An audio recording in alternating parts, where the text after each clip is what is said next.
राजा जब वहां के राजा के पास पीछे से आवाज आती है तो फरियादी कहता है दुहाई राजा दुहाई। राजा बोले क्या हुआ फरियादी? तो फरियादी बोलते हैं कि कल्लू की दीवार गिर पड़ी जिससे मेरी बकरी मर गई, मुझे न्याय दे दीजिए। तो राजा बोलते हैं कि ठीक है आपको न्याय दिया जाएगा, कल्लू को बुला के लाइए। कल्लू कहते हैं कि महाराज मेरा कोई कसूर नहीं, दीवार बनाने वाले कारीगर की गलती है। तो कहते हैं कारीगर को बुला के लाया जाए। कारीगर कहते हैं महाराज मेरी कोई गलती नहीं है, ये तो चूने वाले ने बेकार चूना दिया, उसकी गलती है। तो चूने वाले को बुला के लाया जाता है। तो चूने वाला कहता है कि मैंने बकरी नहीं मारी महाराज, इसमें मेरी कोई गलती नहीं है, भिस्ती ने चूने में पानी ज्यादा डाल दिया, इस वजह से दीवार कमजोर होगी। तो कहते भिस्ती को बुलाकर लाइए। तो जब भिस्ती को बुला के लाया जाता है तो कहता नहीं महाराज मैंने नहीं मारा, तो गुलाम का कोई कसूर नहीं है, मशक कसाई ने मशक इतनी बड़ी बना दी थी कि पानी अधिक डालना पड़ा। तो कहते हैं अच्छा ठीक है मशक को बुला के लाइए। तो मशक को बुला के लाया जाता है। तो मशक कहता है महाराज मेरी कोई इसमें गलती नहीं है, गड़िए ने टके की ऐसी भेड़ हाथ में बेची कि मशक की बड़ी बन गई। अच्छा कसाई को निकालो, गड़िए को लाओ। गड़िए को लाया जाता है बच्चे। तो क्या कहते हैं गड़िए ने कहता है कि बड़ी भेड़ क्यों बेची?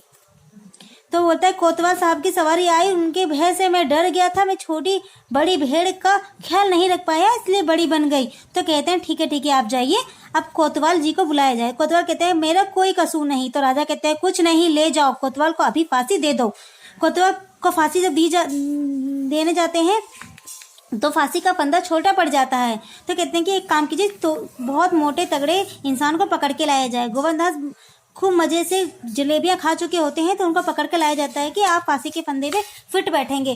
गोवर्धनदास डर जाता है और गुरु की बात याद करता है कि नहीं मुझे भी गुरु जी के साथ चले जाना चाहिए था, यहाँ तो मुझे बेकसूर ही फांसी दी जा रही है। तो गुरु अपने शिष्य के प्रति जो गुरु का प्रेम सुनकर वो आ जाता है, क्योंकि वो बहुत पुकार लगाता है गुरुजी आप जहाँ भी है मुझे बचा लीजिए। गुरुजी आते हैं और उनके कान में फुसफुसाते हैं। तो महाराज कहते हैं क्या बात है, आप क्यों फुसफुसा रहे हैं? क्योंकि गुरु कहते हैं नहीं मुझे फांसी दी जाए और शिष्य कहता है नहीं मुझे फांसी दी जाए। दोनों के बीच काफी बातें चलती हैं। तो वो कहते हैं कि महाराज आज के दिन जो भी फांसी चढ़ेगा उसको स्वर्ग जाना पड़ेगा, उसको स्वर्ग मिलेगा। तो ये सुनकर फिर कोतवाल कहता है नहीं मुझे फांसी चाहिए। फिर मंत्री कहते हैं नहीं मुझे फांसी चाहिए। फिर इन सबके बीच आपसी मतभेद चलते रहते हैं फांसी के लिए। तो महाराज कहते हैं कि मेरे होते हुए कौन स्वर्ग जाएगा? तो महाराज कहते हैं कि एक काम कीजिए कि मैं फांसी चढ़ूंगा, आप मुझे फांसी लगा दीजिए। तो सभी लोग महाराज को फांसी लगा देते हैं। वहां का राजा फांसी पे लटक जाता है। इससे ये पता चलता है कि हमेशा शिष्य को अपने गुरु का कहना मानना चाहिए।